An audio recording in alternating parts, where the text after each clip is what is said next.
Saudara, militer Israel terus melancarkan serangan besar-besaran di Lebanon Selatan. Israel juga telah menetapkan garis kuning di Lebanon Selatan untuk mencegah penduduk kembali ke daerah-daerah yang berada di bawah kendali Israel. Apakah tindakan Israel itu bakal berdampak pada perundingan damai Amerika Serikat dan juga Iran yang tengah berlangsung? Karena Iran sendiri memang mensyaratkan agar kesepakatan damai ini termasuk mencakup penghentian perang di Lebanon.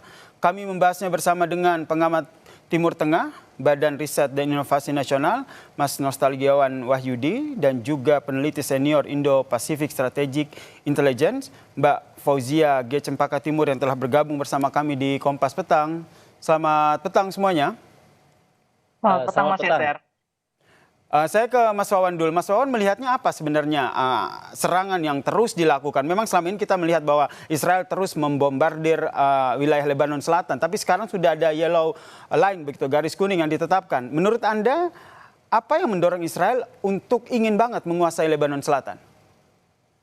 Ya, kita harus melihat dulu ya, sebetulnya national interest Israel itu sendiri, itu merupakan salah satu yang mendasari dari foreign policy yang dibuat oleh Israel dan juga tentang infrastruktur militer yang dibangun sekarang.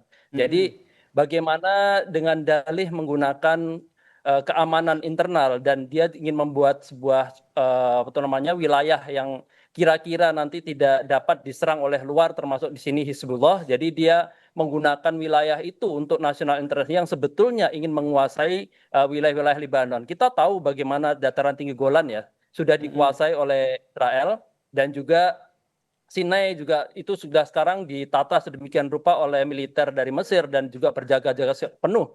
Jangan-jangan nanti Sinai juga direbut, dan itu tidak mengherankan kalau kita merujuk pada peta Israel Raya yang merupakan national interest Israel. Sebetulnya perebutan wilayah di Lebanon Selatan itu merupakan salah satu agenda yang memang ingin pada suatu saat nanti, mumpung kita mengetahui bahwa fokus dunia saat ini tersita dengan adanya perang dari Iran dan juga Amerika Serikat, sehingga dunia sekarang sedikit terabaikan dengan adanya kerusuhan di Gaza ya, penindasan dan juga politik apartheid yang dilakukan oleh Israel di Gaza, dan juga penguasaan wilayah sebetulnya kalau kita katakan sebagai invasi ya, invasi yang dilakukan Israel yang ada di selatan Lebanon. Dan ini yang cukup mengkhawatirkan kita. Dan itu mengapa selama ini bisa saya katakan itu duri dalam daging, dalam arti kalau saya melihat ya, di antara perdamaian yang mungkin sekarang sedang dibicarakan antara Iran dan Amerika Serikat, dengan adanya Israel tidak ikut dalam perundingan perdamaian, negosiasi perdamaian antara Iran dengan Amerika Serikat, dan ini yang menyebabkan Israel lebih leluasa. Dan ketika negosiasi ini berhenti dan kembali pada perang, itu sangat dikhawatirkan nanti adanya kembali perhatian dunia terhadap Gaza dan juga invasi yang dilakukan Israel di selatan Lebanon. Dan ini yang cermati. Oke, jadi menurut Anda memang yang dilakukan oleh Israel saat ini ingin menunjukkan bahwa sebenarnya ingin menguasai Lebanon Selatan, dan nampaknya tidak peduli dengan negosiasi yang tengah dilakukan oleh Amerika Serikat dan juga Iran. Saya ke Mbak Cempaka, melihatnya apa? Apa sebenarnya yang ada di strategi apa yang sebenarnya ada di Netanyahu di Israel ini? Karena kalau kita lihat Amerika Serikat dan juga Iran saat ini kan juga sedang melakukan negosiasi, penggodokan negosiasi itu, dan salah satu syarat yang disampaikan oleh Iran adalah penghentian total serangan Israel di Lebanon. Iya betul, Mas. Jadi memang karena kita tahu, Mas Yeser, bahwa salah satu syarat yang diminta adalah terkait dengan tidak hanya di Lebanon tapi juga di beberapa front yang ada di Timur Tengah begitu. Tapi kita tahu juga bahwa memang Hizbullah sendiri memiliki kedekatan begitu ya sejak perang sebelum, bahkan perang antara Iran, Amerika Serikat dan Israel ini terjadi begitu, Mas. Saya melihatnya bagaimana bahwa saat ini meskipun terjadi ceasefire dan gencatan senjata bahkan negosiasi antara juga Lebanon dan juga Lebanon dan Amerika Serikat dan juga bersama Israel saat ini, tetapi dampak dari perang atau serangan yang dilakukan Israel di Lebanon saat ini itu tagihannya ke Iran juga begitu. Kita lihat bagaimana setiap roket yang ditembakkan oleh Israel dan dibalas oleh Hezbollah, ini membuat biaya politik, diplomatik, dan ekonomi nantinya yang menjerat Iran dan Amerika Serikat ini juga semakin besar. Dan bahkan mungkin pintu yang kita mungkin dengar dari Menteri Luar Negeri Amerika Serikat bahwa saat ini negosiasi sudah hampir 95%, mungkin bisa menurun kepercayaannya karena dalam konteks ini perang yang terjadi antara Hizbullah dan Israel sendiri masih terjadi dan bahkan Israel juga menggunakan Zionist Israel menggunakan tindakan-tindakan yang bahkan juga menekan dari hukum humaniter internasional sendiri, Mas. Oke, sehingga dampaknya ke Iran ini akan seperti apa? Karena kalau kita lihat selama ini kan strategi Iran ini kan merespon setiap serangan. Kalau bisa dikatakan sekutunya lah, Hizbullah ini diserang terus-menerus oleh Israel, langkah apa yang menurut Anda nanti akan diambil oleh Iran? Saat ini tentu yang diinginkan oleh, kita lihat ada 2 step yang memang disampaikan oleh Iran saat ini, yaitu yang pertama adalah membuka Selat Hormuz terlebih dahulu. Konteks dari perdamaian yang sifatnya regional tadi, termasuk dengan di Lebanon, di Hezbollah yang melibatkan Hezbollah juga, ini memang disengajakan ditaruh di periode yang kedua atau tahapan yang kedua bersama dengan diskusi tentang uranium misalnya. Nah, dalam konteks ini kita lihat ada yang kita sebut dengan parallel track. Jadi track yang sifatnya dipisahkan antara Amerika Serikat memisahkan bahwa diskusi tentang Hezbollah tidak bisa serta-merta dijadikan satu paket dalam konteks perdamaian dengan negosiasi dengan Iran, begitu Mas. Oke, kalau dari Mas Wawan sendiri melihatnya seperti apa jika kita kaitkan dengan Amerika Serikat saat ini? Karena kalau kita lihat selama ini kan Israel nampaknya dalam tanda kutip tidak mau mendengar betul apa yang menjadi arahan dari Amerika Serikat ketika negosiasi yang tengah disampaikan atau tengah berlangsung dengan Iran. Mas Wawan? Ya, begini Mas. Jadi kalau kita lihat ya, sebetulnya perang ini merupakan perang 3 negara ya. Jadi Amerika dengan Israel dan melawan Iran ya. Jadi dari awal ketika negosiasi itu dibuat di Oman, dan yang kedua di Pakistan, kita melihat bahwa yang duduk untuk bernegosiasi hanya 2 negara. Jadi sejak awal memang Israel didesain untuk menarik diri dari negosiasi damai ini. Dan bahkan kita tahu ketika wakil presiden Amerika Serikat melakukan negosiasi di Pakistan dan Netanyahu melakukan panggilan langsung di tengah-tengah negosiasi itu, kita sudah mengetahui bahwa target dari Israel memang tidak memungkinkan adanya negosiasi antara Amerika Serikat dengan Iran, dan itu sesuatu yang ingin ditiadakan oleh Israel. Jadi memang untuk saat ini ya saya melihat bahwa dari kesempatan seperti itu memang dari awal saya mengatakan bahwa model negosiasi ini sangat rapuh. Karena apa? Israel bisa menjadi duri dalam daging Amerika dari Serikat, negosiasi ya? ini. Dan ya, terutama Amerika Serikat. Dan keinginan Amerika Serikat untuk sedikit menegasikan ya, tidak melibatkan Netanyahu dalam beberapa perundingan terakhir, itu mengatakan bahwa memang dalam kondisi saat ini baik Trump ataupun Iran dalam kondisi yang sangat mengkhawatirkan ya. Baik dalam krisis energi ataupun ekonomi. Sehingga mereka meskipun tarik ulur, saya katakan memang ada constraints ya. Kemarin ada negosiasi, tetapi di ujung negosiasi langsung Amerika melakukan penyerangan. Jadi bagaimana tarik ulur itu memang strategi Amerika untuk mendominasi pembicaraan. Dan ini yang cukup mengkhawatirkan. Di tengah pembicaraan itu muncul dan menunjukkan sinyal-sinyal positif, disitulah Israel bekerja lebih keras ya. Dengan kata lain, Mas Wawan, bisa kita baca sebenarnya Trump saat ini sudah tidak bisa lagi memegang dalam tanda kutip atau mengendalikan Netanyahu. Kalau saya lihat ini merupakan dua jalur diplomasi yang berbeda ya. Jadi Israel mempunyai target national interest sendiri yang melihat bahwa negosiasi itu sesuatu yang lain yang di luar sebetulnya mungkin secondary target ya. Jadi dia ingin bagaimana perang ini ketegangan ini tetap berlangsung, tapi di sisi lain Israel memang mempunyai dalam masa-masa tertentu mumpung terjadi konflik antara Amerika dengan Iran dan perhatian dunia tidak terfokus pada Lebanon, itu membuat border itu bukan tanahnya ya Israel, tetapi mengambil dari tanah border perdamaian itu tanah dari Lebanon, sehingga itu memudahkan penguasaan ataupun akuisisi invasi yang dilakukan Israel. Dan saya tidak yakin bahwa setelah adanya Yellow Line ya, tanah dari Lebanon selatan Lebanon diambil oleh Israel, itu akan memudahkan penduduk dari Lebanon untuk kembali Dan itu yang terjadi di Gaza. Bagaimana setelah adanya invasi di Gaza, itu sangat susah akan wilayah Gaza akan kembali seperti semula dan Israel tentu akan membuat sebuah benteng sehingga nanti pendudukan itu lebih mudah dan tidak dan memberikan akses yang sangat limit bagi masyarakat Palestina, warga Palestina untuk kembali pada wilayah Gaza. Hal-hal serupa itu terjadi, Mas. Jadi pola-pola itu memang di Israel. Dengan kata lain bahwa Israel sendiri betul-betul memanfaatkan momen perang Iran dengan Amerika Serikat ini untuk terus menguasai wilayah Lebanon Selatan. Ya, kalau dari Mbak Cempaka sendiri melihatnya tadi ada dua perspektif ataupun dua tanggapan yang disampaikan oleh Mas Wawan. Kalau dari Mbak Cempaka sendiri melihat sebenarnya Israel ini sendiri apa yang ingin ditunjukkan dari serangan ini? Karena kalau kita lihat salah satu hal yang dikhawatirkan Israel terhadap Iran adalah soal nuklirnya. Betul Mas, karena kalau kita lihat Mas Yasser, salah satu statement yang disampaikan oleh Araqchi misalnya di beberapa hari yang lalu terkait dengan 2 poin utama yang diajukan untuk sebagai dimasukkan ke dalam agreement saat ini yang sedang digodok bersama Amerika Serikat adalah terkait klausul perlindungan terhadap Hezbollah untuk dimasukkan secara direktif langsung di MOU yang akan dibuat di Islamabad dalam konteks Islamabad MOU memorandum ini. Yang kedua adalah terkait dengan resolusi dengan Lebanon. Jadi ada 2 track Mas di sini yang terkait dengan khususnya terkait dengan Israel sendiri terhadap Lebanon maupun Hezbollah. Jadi dia membuat 2 klausul yang berbeda. Yang pertama adalah terkait perlindungan Hezbollah dan yang kedua adalah resolusi terhadap Lebanon yang memang sudah terlebih dahulu lebih mudah diselesaikan dibanding terkait dengan Hezbollah. Karena kita lihat juga Mas, malah saat ini yang dilakukan balasan dari Hezbollah terhadap serangan-serangan yang dilakukan oleh Zionis Israel misalnya adalah justru muncul senjata-senjata jenis baru.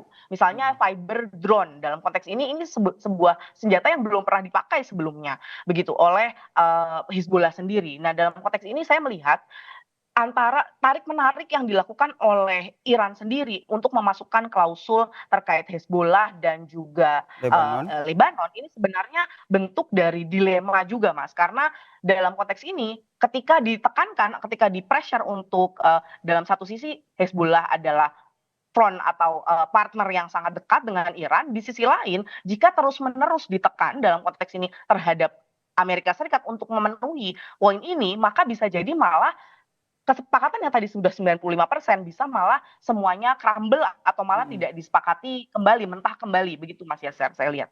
Sehingga pertanyaan selanjutnya dengan bisa dikatakan kedua belah pihak ini sama-sama punya posisi tawar yang kuat begitu. Dengan kondisi saat ini kira-kira mana yang akhirnya menurunkan egonya? Mbak Cempaka, sebenarnya kalau kita lihat kita masih menunggu ya sebenarnya apa respon dari Iran terkait dengan Israel yang terus menyerang, membombardir Hizbullah. Tapi kalau dari kacamata Anda sebenarnya selama ini Iran sendiri membantu Hizbullah itu dalam bentuk apa? Bisa termasuk dalam membantu stok persenjataan Hizbullah? Betul Mas, jadi memang kita lihat membantu bahkan persenjataan kita membandingkan antara persenjataan yang dimiliki oleh militer Lebanon dengan yang dimiliki oleh Hezbollah sendiri itu sebenarnya lebih besar yang dimiliki oleh dan lebih modern yang dimiliki oleh Hezbollah begitu. Dalam konteks lain misalnya kepemilikan yang lebih besar sebenarnya hanya dalam bentuk tank misalnya. Hanya tank dalam konteks tank saja, di mana kepemilikan militer Lebanon lebih besar dibandingkan Hezbollah. Sedangkan di sisi lain dalam konteks drone misalnya, misil balistik dan lain sebagainya, itu sebenarnya lebih banyak dimiliki dan disupport tentunya oleh Iran begitu terhadap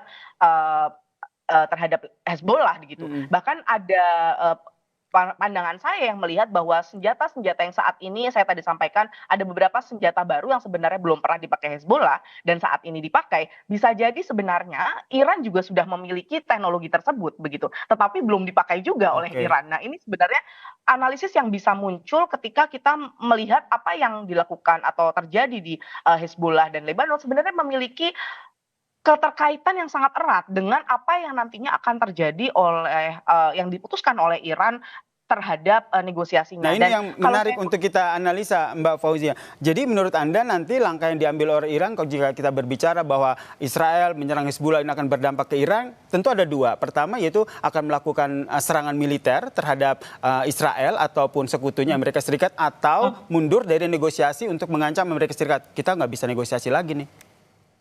Ya.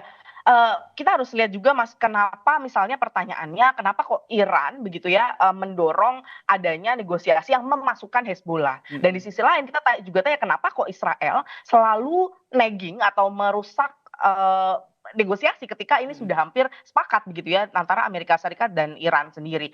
Dan tidak hanya saat ini tapi juga di beberapa waktu di tahun yang lalu begitu. Setidaknya ada dua hal. Yang pertama saya lihat adalah terkait dengan jika tercapai negosiasi antara Iran dan Amerika Serikat, maka perlindungan Amerika Serikat terhadap operasi militer yang akan dilakukan Israel di masa depan, baik terhadap Lebanon maupun terhadap Gaza dan di tempat lain, tentu akan minim begitu. Itu yang pertama. Yang kedua adalah tentu ketika ada nuclear deal yang tentu saja saat ini sedang dinegosiasikan begitu, ini dinegosiasikan dan mencapai kesepakatan, tentu akan menjadi menghilangkan legitimasi pretext war yang seringkali dilakukan oleh Israel terhadap serangan yang dilakukan terhadap Iran yang sudah terjadi tahun ini, terjadi pula di Juni tahun 2025 lalu, yang ketika serangannya selalu berkata tentang nuklir atau menjadikan legitimasi kepemilikan nuklir yang dimiliki oleh Iran sebagai legitimasi serangan. Sehingga akhirnya Israel sendiri tetap ingin bahwa sebenarnya negosiasi ini tidak terlaksana begitu. Seperti yang disampaikan oleh Mas Wawan tadi, bahwa Amerika Serikat sendiri melihatnya bahwa Israel ini seperti duri dalam daging. Nah, menurut Mas Wawan sendiri, apa yang nantinya akan strategi apa yang diambil oleh Donald Trump? Karena kalau kita lihat saat ini kan desakan dari politik dalam negeri juga semakin menguat, biaya perang membengkak. Kemudian satu lagi nih, Israel yang nampaknya sudah sulit untuk dikendalikan.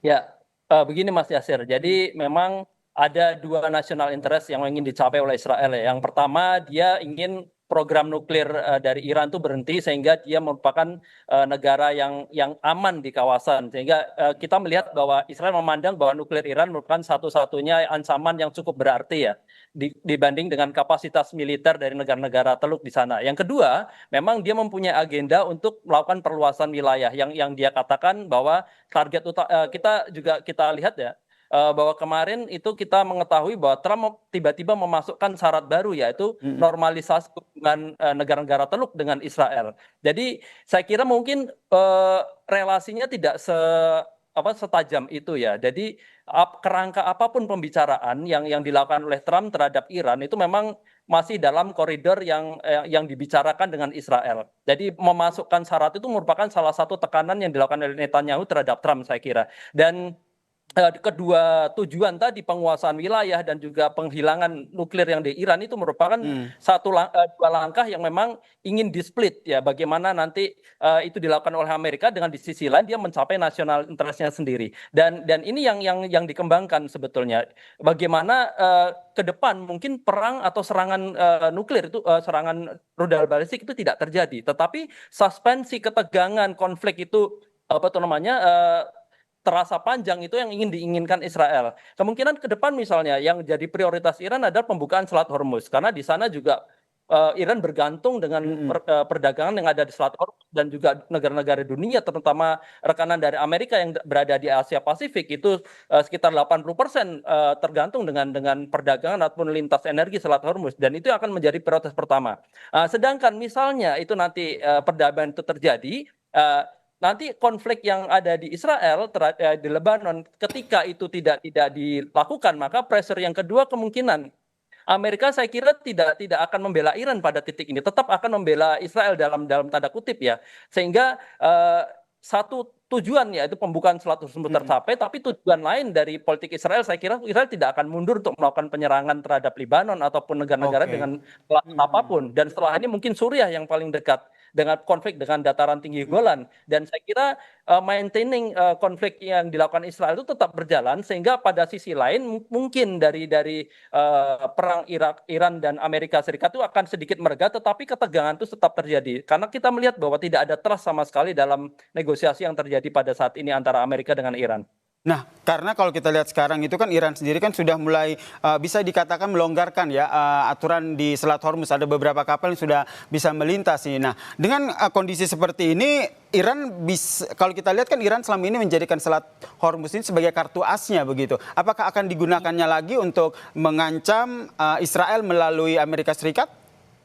Tentu, tentu. Jadi ke depan Iran sangat tahu ya, dan kita tidak boleh lupa bahwa Iran itu akan berperilaku sangat rasionalis dengan foreign policy-nya, dan dia mempunyai national interest, dan dia sangat menyadari betul bahwa Selat Hormuz merupakan satu-satunya non militer yang bisa dipegang dan mempengaruhi secara diplomatik, dan bahkan bisa mendikte negara-negara seluruh dunia termasuk Amerika tidak bisa berkutik. Namun pada sisi lain ya, Iran sangat cerdik. Jadi dia memberikan akses yang prioritas ya, yang khusus untuk kita dan Rusia untuk bisa melewati itu, di mana Iran mendompleng dari penjualan perdagangan atau penjualan energi melalui kapal-kapal yang diakses oleh Rusia dan Cina, saya kira, dan itu juga tidak serta-merta bisa disekat oleh Amerika karena akan memperhitungkan dampak diplomatik ke depan antara Amerika dengan Cina dan juga Rusia. Dan ini yang mungkin akan dipegang. Jadi kalau saya melihat memang pembicaraan ini memang mengarah ke sana, tetapi suspensi-suspensi akan tampak. Bahkan ketika mungkin perdamaian akan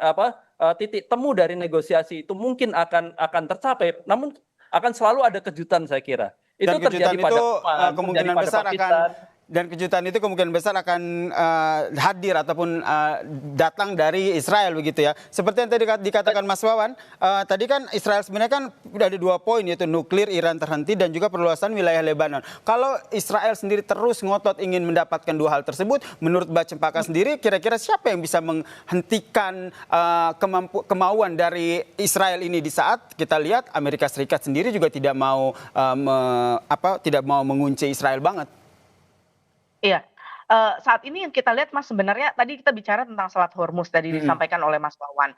Nah, menurut saya Selat Hormuz sendiri juga ada batasan untuk terus diperas gitu ya sebagai titik critical point. Karena kalau kita lihat salah satu diskusi yang sempat muncul adalah menggunakan Bab el Mandeb misalnya. Nah, yang dilakukan oleh Israel saat ini adalah mengeksploitasi Somaliland misalnya. Somaliland ini berada di tempat yang juga kritis dan bisa menguasai teritori dari Bab el Mandeb begitu. Yang dimana saat ini juga kita tahu dari Iran sendiri memiliki front di Yaman begitu ya, yang dikuasai oleh Houthi misalnya, yang Houthi juga menyatakan bahwa dia saat ini memiliki bersama dengan partner gitu ya, dengan Iran sendiri. Nah, dalam konteks ini saya lihat bahwa Israel sendiri juga menggunakan berbagai cara, yaitu salah satu yang juga dikontrakan dan dilawan oleh banyak negara Arab adalah pengakuan atas Somaliland misalnya, yang kemerdekaan Somaliland, dan bagaimana Somaliland juga saat ini digunakan sebagai alat jika nantinya perang bereskalasi dan memaksa tidak lagi bisa menggunakan kartu Selat Hormuz dan harus menggunakan kartu Bab el Mandeb begitu. Dan saat ini Israel pun sudah mempersiapkan kartu untuk melawan penguasaan Bab el Mandeb, di mana menggunakan Somaliland itu sendiri, Mas. Oke, ini yang masih kita cermati bagaimana langkah yang diambil oleh masing-masing negara. Kalau dari Mas Wawan sendiri melihat, saya membahasakannya ini sepertinya ini bukan garis linear begitu, tapi ini saling berhubungan seperti benang kusut begitu. Nah, kalau kita ingin merelai benang khusus ini, kira-kira siapa yang harus mengambil peran terlebih dahulu di antara ketiga negara ini? Ya, jadi begini ya, untuk kalau kita harus mencermati antara 3 negara ya, Israel, Iran, dan juga Amerika Serikat. Untuk saat ini, national interest Israel memang sangat tidak menghiraukan apa yang dinamakan pelanggaran terhadap hukum internasional. Dan bahkan sekarang di PBB sendiri sudah memberikan red label ya kepada Israel sebagai negara yang cukup ditekan ya. Bahkan setuju bahwa Netanyahu juga menjadi salah satu pemimpin yang memang telah mencederai hak asasi manusia ya, dia dalam melakukan genosida dan segala macam. Dan dari ini saya kira kita harus memisahkan itu. Jadi kemungkinan antara perang antara Israel dan Amerika kemungkinan bisa disuspend, dalam arti memang ada keterdesakan di seluruh dunia untuk membuka kembali Selat Hormuz, dan itu mungkin akan bisa dicapai, itu titik yang bisa dicapai. Sedangkan untuk perang Israel dengan Lebanon itu merupakan sesuatu yang lain, memang dari awal sengaja ingin ditarik bahwa Israel memang tidak ingin melakukan masuk dalam langkah-langkah negosiasi sejak Oman, Pakistan ataupun di Qatar. Itu menandakan bahwa serangan Israel terhadap Lebanon merupakan sesuatu yang lain, target nasional interest yang memang ingin dicapai dan tidak ingin dinegosiasikan, dan itu merupakan salah satu yang strategi dari Israel untuk lepas dari kekangan misalnya negosiasi. Seandainya Israel ikut dalam negosiasi di Oman, terus negosiasi di Pakistan ataupun di Qatar, maka dia akan terbelenggu. dan juga akan ditekan oleh seluruh dunia. Dan untuk melakukan penekanan saya kira tidak mudah. Bagaimana Israel menutup mata terhadap pendudukan yang sampai saat ini dilakukan di West Bank ya, dan juga bagaimana krisis kemanusiaan yang masih berlangsung saat ini di Gaza, dan juga ini yang masih kita nantikan ya, Mas Wawan. Kita masih menantikan sebenarnya eskalasi apa yang terjadi dan juga sebenarnya langkah-langkah strategi militer apa yang dilakukan baik Iran, Amerika Serikat, Israel maupun Iran. Terima kasih Mas Nostalgiawan dan juga Mbak Cempaka Timur telah berbagi perspektifnya di Kompas Petang. Salam sehat semuanya. Terima kasih Mas Yaser. Terima kasih.